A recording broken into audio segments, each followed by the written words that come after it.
In this latest roundup of wrestling game news, we have details on the new DLC content coming to AEW Fight Forever, while a source close to AEW claim the company are looking to make a sequel, another AEW game has entered beta testing, and then in regards to WWE, we also have the latest updates surrounding patch 1.06. Before we get to any of that though, if you're new to the channel and you want to stay up to date with all the latest wrestling game news, then please do hit that subscribe button and turn on your notifications so that you don't miss out on future updates.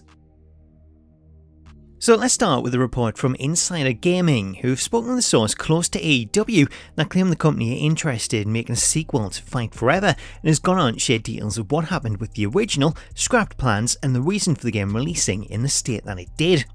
The article notes that multiple sources within AEW and the development team at UKE all claim that the game shouldn't have been announced as early as it was, claiming that it effectively killed the game from the start and put even more pressure on the developers to not only deliver something great, but deliver something faster than what it should have been. The same source also states, the longer we went without updating people, the more pressure we felt, which led to, for some people, carelessness with what was being done.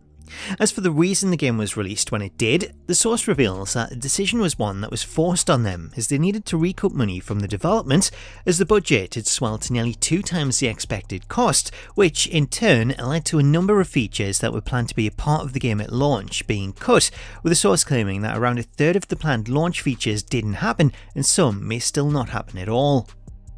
Some of those features included Stadium Stampede, which was added to the game as a free update a few months after release, while other planned modes went on to appear as DLC, such as Beat the Elite. One additional feature mentioned in the article that we've yet to see was cross-platform play, which was a feature that was originally confirmed by Kenny Omega, as the source states that this was originally planned, though during testing the feature produced too many issues, which led to the decision to scrap the plans and then potentially revisit it down the line.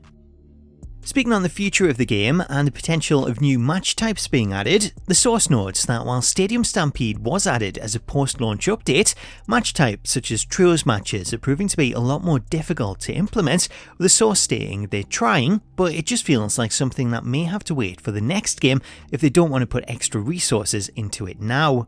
Speaking on the next game, the source went on to confirm that AEW do want a second game, stating no one knows what's going to happen when the planned updates are done. We know AEW wants a second game to be made, but as far as who will make it, that's completely up in the air. Them, AEW, owning the game engine puts the ball in their court for where they want to go from here. As the source states, with AEW owning the game engine, they're not tied to UKE when it comes to releasing a follow-up, though the article does state that UKE is still working on updates to the game as per their agreement with AEW, and that as of now, the plans are to finish up those existing agreements before any decisions are made. Should AEW opt to create a sequel, it's likely that we'll see a much bigger game with more features and more polish, as they already have the engine in place, though given the comments made in the article, this time around it's unlikely that any announcement would be made until the game is a lot further into development, as not only would they want to avoid making the same mistakes again, but any sequel announcement would also hurt the sales of Fight Forever and its continued DLC.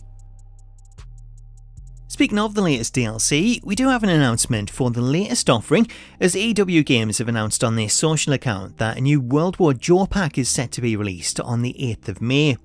This new pack is said to be the first pack in Season 4, with the content including Samoa Joe as a new playable character and a brand new Japanese themed arena. Moving on, while we await any official news on the next AEW console game, there is another AEW game that's close to releasing, as the latest AEW mobile game, AEW Figure Fighters, has entered a beta stage, inviting players who registered their interest to take part in a closed beta. Figure Fighters was officially announced back in June prior to the release of AEW Fight Forever, with the announcement confirming that AEW were partnering with Warner Bros. Discovery Sports to create a new mobile game featuring AEW stars stylized as action figures. According to the description that's listed on the App Store, AEW Figure Fighters is a casual auto battler created by Bleacher Report in partnership with All Elite Wrestling, and it features 3D action figures of all your favourite wrestlers from the AEW roster. While we've yet to see any official gameplay, the listing for the game on the App Store does show off some of the characters, with these including Jamie Hayter, Eddie Kingston, Darby Allin, Ruby Soho and Britt Baker.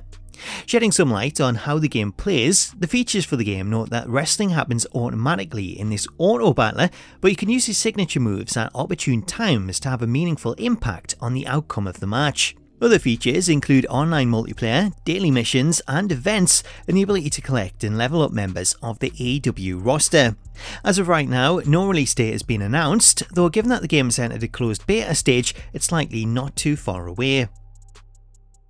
Finally, let's talk WWE 2K24, as a new 1.06 patch update was recently released for the game, and while the patch was pretty meaty in size, there doesn't appear to be much included in the update, at least not when it comes to the updates that were announced, as the patch notes include just 4 updates. Those include general stability improvements, which is your server maintenance and small tweaks, addressed reported concerns of leaderboards not loading correctly within My Faction, which is something that was already listed in previous updates and still appears to have some issues, as of right now attempting to load it will occasionally throw up an error. Also listed is addressed reported concerns related to setting the ring announcer to none when entering a title match, as doing this would cause the game to crash. The final fix was one from IGM, which seen the patch address reported concerns of autocomplete preventing players from booking superstars from different tag teams in the same match. Aside from those updates, the rest is simply listed as "and more", though no other changes have been identified, with a lot of the reported problems still persisting. In regards to the ongoing issues, which include the likes of image problems where creations appear with the wrong logos, these are all things that the developers have been made aware of, as I can confirm that they've all been reported through 2K's Next Makers program, so it's possible that the devs are currently working on a bigger patch for a future update.